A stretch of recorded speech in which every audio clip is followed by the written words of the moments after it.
17 अगस्त 1932 को communal award दिया, जिसमें दलितों को अलग से वोट का अधिकार मिले, जो खुद का अपना विधायक सांसद बना सके।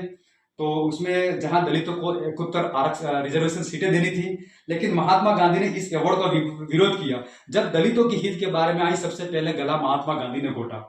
तो हिंदू समाज को उसने बोला कि हिंदू समाज को विभाजित करने वाला मानते हैं। इन्होंने 20 सितंबर 1932 को अनशन शुरू किया। दबा में डॉक्टर अम्बेडकर ने 24 सितंबर 19 को पुनः प्रकट। अब दलित आदिवासी पिछड़ों के लिए कोई हद अधिकार की बात आई तो बाबा साहब भीमराव अम्बेडकर जी ने उस ब्रिटिश सरकार के सामने बात रखी और साइमन कमीशन के बारे में बात रखी। वही रिपोर्ट ब्रिटिश सरकार रेमसे मैकडॉनल्ड के पास पहुंची, तो उन्होंने एक कम्युनल अवार्ड घोषित किया जो दलित आदिवासी को अपना वोट देने का एक अधिकार मिले। लेकिन सबसे पहले दुख हुआ जिसे हम राष्ट्रपिता कहते हैं। मैं किस मुंह से राष्ट्रपिता हम उसे कहे, जो हमारा पहला अधिकार उन्होंने छीन लिया।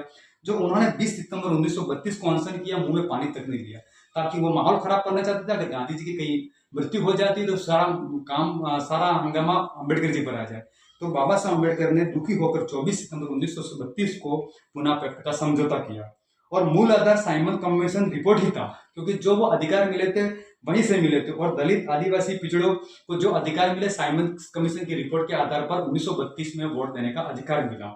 और 1935 में गवर्नमेंट ऑफ इंडिया एक्ट में साइमन रिपोर्ट पर आधारित स्वतंत्र भारत के संविधान में आरक्षण की नींव बना। 1935 में यह आरक्षण की नींव बना था। जब 1932 में वोट का अधिकार देना था, वोट का अधिकार नहीं दिया, उसके बदले में आरक्षण दिया जो 1935 में, वो उसकी नींव बना था। तो 1928 में साइमन कमीशन भारत में आना, 1927 में प्रगति की जांच करने के लिए और सुधार करने के लिए, और यह सब एक 1919 भारत सरकार की अधिनियम मार्टिन की चेम्स्फोर्ड रिपोर्ट की द्वारा आधारित था। अब